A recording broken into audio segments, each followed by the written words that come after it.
wabarakatuh. Bertemu dengan saya CGP Angkatan 10. Di sini saya akan melakukan wawancara dengan kepala sekolah saya, yaitu Ibu Laili Rohayati. Baiklah, Assalamualaikum warahmatullahi wabarakatuh, Bu Laili. Waalaikumsalam warahmatullahi wabarakatuh. Ya, bagaimana kabarnya hari ini, Bu Laili? Alhamdulillah sehat, Bu Laili. Baiklah, Bu Laili, di sini saya ingin mengadakan percakapan sedikit dengan Ibu, Bu ya, masalah itu di lingkungan sekolah kita. Baiklah, di sini saya akan bertanya tentang bagaimana Ibu dalam mengidentifikasi kasus-kasus yang merupakan dilema etika atau bujukan moral. Oh ya, langsung saya jawab ya. Untuk mengetahui jenis kasus yang dihadapi cukup mudah, ya, yaitu dengan melihat kepentingan, ya, apakah kasus itu benar atau salah. Nah, kemudian jika kasus dilema etika itu kedua posisi sama-sama benar, Bu Nelly, ya, tapi kepentingannya itu bisa bertentangan, tetapi kalau kedua kepentingan tadi salah satunya melanggar hukum, maka Bu Nelly dipastikan itu termasuk kasus bujukan moral. Ya. Nah, terus bagaimana Anda menjalankan pengambilan keputusan di sekolah Ibu, terutama untuk kasus-kasus di mana ada dua kepentingan yang sama-sama benar atau sama-sama mengandung nilai-nilai kebajikan itu? Iya, kebajikan apa kebijakan? Kebajikan, Bu. Oh iya, kebajikan. Nah, untuk kasus dilema etika di mana kedua kepentingan itu sama-sama benar, saya memperhatikan apakah masalah itu atau masalah tersebut tinggi rendahnya muatan kepentingan itu, misalnya apakah kepentingan pribadi, kemudian kepentingan kelompok, ada lagi kepentingan kesetiaan, kemudian kebenaran, kejujuran, jangka pendek atau jangka panjang. Nah, di samping itu saya juga memperhatikan sejauh mana dampak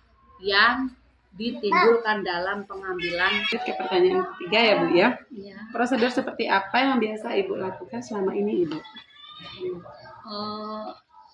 Selama ini pengambilan keputusan yang kami lakukan, pertama tentu kita melihat kasus ini bersinggungan dengan apa saja, dan sejauh mana nilai-nilai itu yang bertentangan. Yang kedua, kita lihat siapa yang terlibat dalam permasalahan tersebut.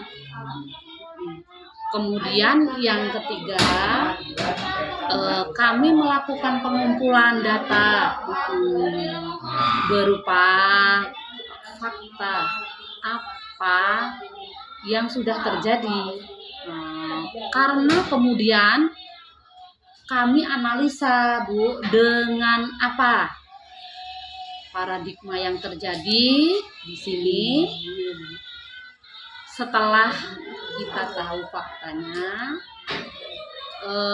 kita lihat kebenarannya. Kebenaran itu salah atau benar. Kemudian setelah itu kita melakukan pengambilan keputusan. Kemudian setelah itu kita lakukan refleksi, apakah keputusan yang kita ambil itu sesuai dengan kaidah norma yang ada dan semua pihak dapat memenuhi. Nah, terus juga pertanyaan keempat Bu ya, apa saja yang Ibu anggap efektif dalam mengambil keputusan pada kasus-kasus yang dilema etika Ibu? Oh ya, dalam kasus dilema etika dikatakan apabila sesuai dengan nilai-nilai dan tidak menimbulkan masalah di kemudian hari, itu saya kategorikan efektif dalam pengambilan keputusan. Nah, seterusnya, Iya. hal apa saja yang selama ini menjadi tantangan Ibu dalam setiap pengambilan keputusan pada kasus-kasus dilema etika itu? Iya.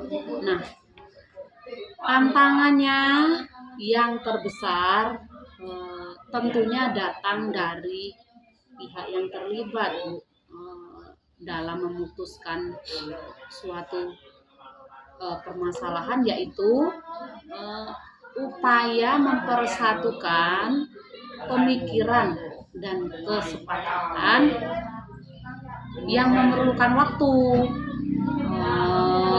yang panjang untuk menyamakannya. Kemudian di samping itu juga kami harus dapat memilih dan memilah solusi demi solusi yang disampaikan untuk kami jadikan sebuah jawaban yang dapat diterima semua orang. Ya, bagus Bu ya. Nah, seterusnya, apakah Ibu memiliki sebuah tata kelola atau jadwal tertentu dalam menyelesaikan kasus dilema etika ini Bu ya? Iya. Apakah ada langsung diselesaikan di tempat atau memiliki sebuah jadwal tertentu untuk diselesaikan, dan bentuk atau prosedur seperti apa yang Ibu jalankan? Iya, jawabannya Bu tergantung kondisi. Jawabannya itu tergantung kondisi kasus yang terjadi. Kadangkala ada keputusan yang harus kita putuskan segera, tetapi ada juga keputusan yang bisa kita undur. Kalau sifatnya segera ya berarti kita tidak boleh membuat jadwal, jadi harus kita selesaikan saat itu gitu. Kita memutuskannya juga harus segera. Ya, jadi disesuaikan dengan situasi dan Ya, kondisi ya, Bu, ya. ya, supaya efektif dan efisien Iya. gitu ya. Iya, nah terus apakah seseorang atau faktor-faktor apa yang selama ini mempermudah atau membantu Ibu dalam mengambil keputusan dalam kasus-kasus dilema etika? Iya, tergantung permasalahan yang dihadapi. Pertanyaan selanjutnya Ibu yang nomor 7, apakah seseorang atau faktor-faktor apa yang selama ini mempermudah ya Bu ya, mempermudah Ibu atau membantu Ibu dalam menyelesaikan pengambilan keputusan dalam kasus-kasus dilema etika yang dihadapi Ibu? Jadi tergantung permasalahan yang dihadapi. Kadang kita melibatkan semua guru. Kemudian dalam pengambilan keputusan terkadang juga hanya melibatkan beberapa guru saja, atau wali kelas, guru BK, kemudian wakil kepala sekolah. Kadang-kala juga melibatkan komite sekolah jika permasalahan ini menyangkut kepentingan orang tua siswa. Dan bahkan kami juga meminta saran dari pengawas sekolah sebagai atasan kami dalam pengawasan dan pembinaan. Nah, terus dari semua yang telah Ibu sampaikan ini, pembelajaran apa yang kira-kira Ibu dapat dipetik dari pengalaman yang dalam mengambil keputusan di masalah dilema etika ini Ibu? Iya, pertama dalam mengidentifikasi kasus yang terjadi itu harus dilakukan dengan pemikiran yang matang. Apakah termasuk kasus dilema etika atau bujukan moral, kemudian ada kasus yang perlu diselesaikan segera, yang perlu saya putuskan sendiri. Kemudian ada juga beberapa kasus yang diselesaikan secara kolektif, secara bersama-sama, musyawarah semua buruh misalkan. Kemudian selanjutnya dalam pengambilan keputusan saya harus memperhatikan kepentingan kedua sisi agar tidak menimbulkan gejolak berkelanjutan. Iya, nah jadi alhamdulillah dari percakapan kita ini dapat disimpulkan bahwasanya banyak manfaat dalam kita memahami pengambilan keputusan Ibu sebagai kepala sekolah di SD ini ya Bu ya. Iya. Dan kira-kira bagaimana Ibu setelah kita mengalami percakapan-percakapan seperti ini Ibu? Nah, adakah kasus-kasus di sekolah ini yang menurut Ibu terlalu besar atau ringan seperti itu Ibu kira-kira? Ya alhamdulillah selama saya di sini kasus nggak ada, kasus besar itu tidak ada ya, kasus kecil itu juga langsung terselesaikan. Ada solusinya. Iya. Baiklah itu saja Ibu. Terima kasih atas waktunya Ibu ya. Ya mudah-mudahan dalam kasus ini juga kita mudah menyelesaikan semua dengan baik Bu ya. Baiklah. Assalamualaikum Ibu. Waalaikumsalam. Pertanyaan selanjutnya Ibu yang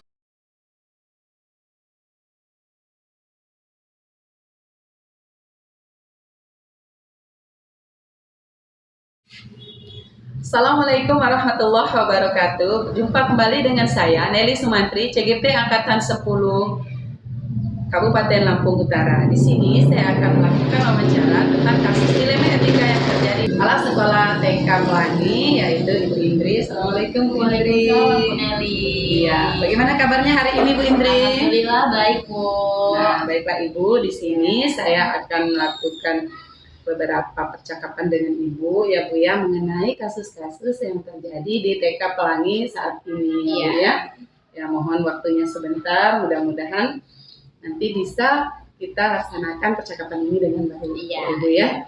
Baiklah, di sini saya akan mulai melakukan percakapan kita. Yang pertama itu bagaimana upaya Ibu dalam mengidentifikasi kasus-kasus yang merupakan dilema etika atau bujukan moral di TK Pelangi ini Ibu. Iya, baik ya Bu ya, saya jawab ya Bu ya. Sebagai pemimpin, pasti kita banyak menghadapi masalah-masalah yang beragam di sekolah ya Bu ya. Dan saya memperhatikan bahwa masalah itu bisa dikatakan dilema etika apabila keduanya benar-benar namun saling bertentangan kepentingannya. Di sini dalam mengidentifikasi masalah tersebut, saya tidak kerja sendiri. Namun di sini saya ada guru dan orang yang bersangkutan. Kemudian saya baru bisa mengatakan bahwa apakah ini termasuk masalah bujukan moral atau dilema etika. Iya, itu ya Bu ya. Nah terus yang kedua, selama ini bagaimana Ibu menjalankan pengambilan keputusan di sekolah Ibu ya Bu ya. Terus terutama untuk kasus-kasus di mana di situ ada dua kepentingan yang sama benar ya Bu ya. Nah, dan sama-sama mengandung nilai kebajikan. Ya, jika saya mengambil keputusan yang mana dua kepentingan sama-sama benar, di sini saya mempertimbangkan nilai-nilai yang timbul dari keputusan itu. Kemudian nilai-nilai yang timbul dari permasalahan tersebut, apakah itu termasuk pribadi atau melawan kelompok yang kebenaran dengan kesetiaan atau keadilan berlawanan dengan rasa kasihan. Di sini saya melibatkan rekan kerja dalam pengambilan keputusan yang kompleks, Bu. Ya, seperti itu ya Bu ya. Berarti setiap pengambilan keputusan itu lihat dulu sejauh mana itu kepentingan pribadi kelompok menyesuaikan dengan kasus yang terjadi ya. Nah, setelah itu langkah-langkah atau prosedur apa yang Ibu biasa lakukan ketika permasalahan itu terjadi Bu selama ini? seperti apa Ibu? Ya, langkah-langkah yang saya ambil dalam pengambilan keputusan, saya memperhatikan terlebih dahulu permasalahan yang terjadi yang melibatkan pihak-pihak yang berkaitan dengan hal itu, yang berkenan dengan peserta didik, apakah itu berkenaan dengan pribadi atau kelompok hubungan sosial dengan mereka itu saya identifikasi dulu, kemudian saya berkonsultasi melibatkan beberapa rekan-rekan guru dan wakil kepala sekolah untuk memecahkan kasus ini. Kemudian kami sama-sama memeriksa kasus ini, apakah kasus ini betul-betul melibatkan dampak yang besar atau tidak. Kemudian kami akan melihat yang mana respon dari pihak-pihak yang terlibat seperti itu. Kemudian setelah kita periksa kembali, barulah kita akan mengambil sebuah keputusan. Saya di mana keputusan itu merugikan salah satu pihak manapun dan semua bisa menerima dengan lapang dada. Iya. Berarti dalam melakukan kegiatan itu, dalam melakukan penanganan kasus, Ibu melaksanakan penelitian terlebih dahulu ya Bu ya. Benar. Baru Ibu melakukan musyawarah dengan rekan-rekan yang ada di lingkungan TK ini ya Bu betul ya. sekali. Iya. Nah, bagaimana Ibu hal-hal apa saja yang selama ini, apakah kegiatan itu Ibu anggap efektif Ibu? Kegiatan ini saya anggap efektif dalam pengambilan keputusan ini adalah saya melibatkan semua peran, saya merasa terbantu dan ringan dalam mengambil keputusan itu agar hal-hal yang di luar jangkauan kita itu bisa diminimalisir, kekecewaan-kekecewaan juga bisa untuk orang yang terpenting adalah semua orang bisa menerima keputusan tersebut. Berarti dari hasil musyawarah itu diupayakan supaya dapat memenuhi apa yang diinginkan dari kasus tersebut. Dari kasus solusinya tersebut, seperti solusinya apa ya Bu? Iya. Nah, hal-hal apa yang selama ini merupakan tantangan dalam pengambilan kasus tersebut Ibu? Ya, tantangan terberat adalah ketika kedua posisi itu sama-sama benar, tapi sangat mempengaruhi daripada kinerja saya sebagai kepala sekolah, sehingga saya harus betul-betul memberikan pemahaman atau masukan kepada kedua belah pihak agar mereka mau menerima keputusan yang kita ambil dan mereka menerima dengan lapang dada dan tidak ada yang dipermasalahkan lagi. Nah, berarti Ibu di situ berusaha untuk menimbulkan atau menyelesaikan masalah dengan sebaik mungkin ya Bu ya. Apakah Ibu mempunyai tata kelola atau jadwal yang tertentu dalam sebuah penyelesaian kasus masalah Ibu? Terus juga Ibu ataukah langsung menyelesaikan masalah tersebut sehingga atau memiliki sebuah jadwal sehingga masalah itu nanti akan terselesaikan seperti itu Ibu? Atau Ibu mempunyai prosedur atau peraturan-peraturan tertentu dalam menjalankan atau menyelesaikan kasus tersebut Ibu? Iya, untuk waktu atau jadwal itu fleksibel ya Bu ya. Saya melihat apabila kasus ini betul-betul urgent dan mendesak, kita putuskan pada saat itu juga, dan tingkat kesulitan dalam memutuskan masalah tersebut sangat rendah, artinya tidak kompleks. Tetapi kalau masalah tersebut melibatkan pihak-pihak terkait bahkan masyarakat juga, maka saya harus berhati-hati Bu dalam memutuskan. Dan saya tidak menjadikan hari-harinya supaya tidak terburu-buru mengambil keputusan itu. Misalnya dalam satu kasus pemecahan masalah siswa di situ, saya membuat jadwal sehingga kasus ini bisa terselesaikan dengan baik. Ya, berarti ketika pengambilan keputusan tersebut Ibu menyesuaikan dengan situasi dan kondisi Ibu ya. Betul, apakah Ibu. masalah itu harus diselesaikan saat itu juga? Iya. Nah, berarti ketika pengambilan itu diperlukan Ibu berkonsultasi.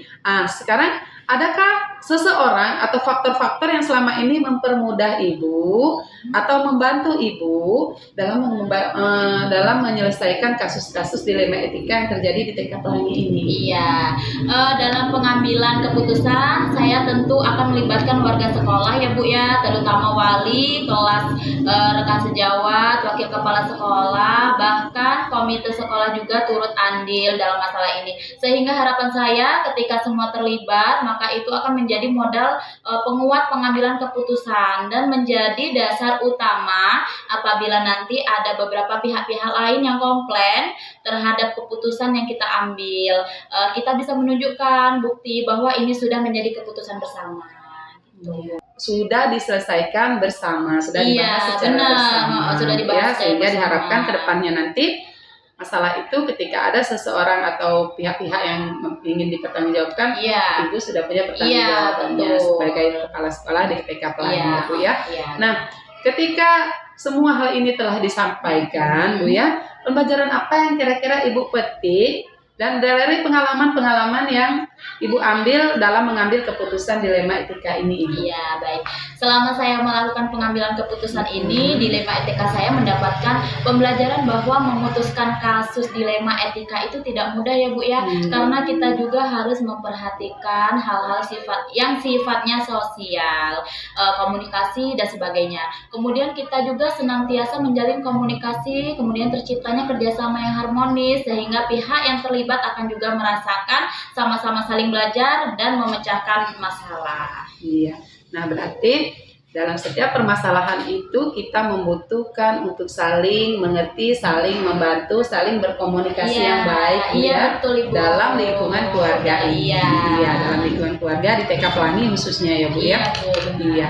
Baiklah, itu saja yang kita lakukan percakapan pada kali ini Iya. ya, Bu ya.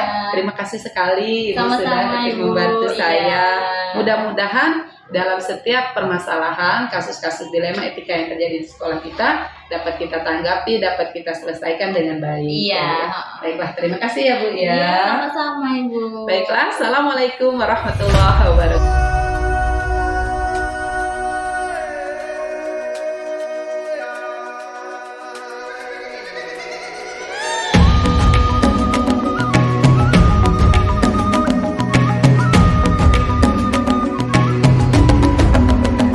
Bangun dan bukalah matamu saat